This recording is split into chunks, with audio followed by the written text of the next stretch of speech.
Bigyan niyo po sana kami ng, ng marami pang blessings. Sorry po sa mga nagawa namin, sa mga shortcomings namin. Maraming salamat po sa buhay na ipinagkaloob niyo po sa amin. At maraming salamat po at binigyan niyo po kami ng pagkakataon na magkasama-sama po dito. Though wala po yung iba, basbasan niyo po sana sila at huwag niyo po silang pababayaan. Alam po namin na kaisa din po namin sila sa pagtitipong ito at sana huwag niyo po kami pababayaan. As we pray, Our Father in heaven, holy be your name. Your kingdom come, your will be done on earth as it is in heaven.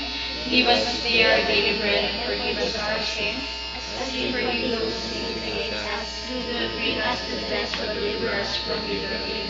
Hail Mary, full of grace, the Lord is with you. Blessed are you among women, and blessed is the fruit of thy womb, Jesus. Holy Mary, Mother of God, pray for us sinners, now and at the hour of our death. Amen. And glory be to the Father, and to the Son, and to the Holy Spirit, as it was in the beginning, so now and ever shall be, world without end. Amen. And as we bless our food, bless us, O Lord, for this thy gift, which we are about to receive from thy goodness through Christ our Lord. Amen. Okay.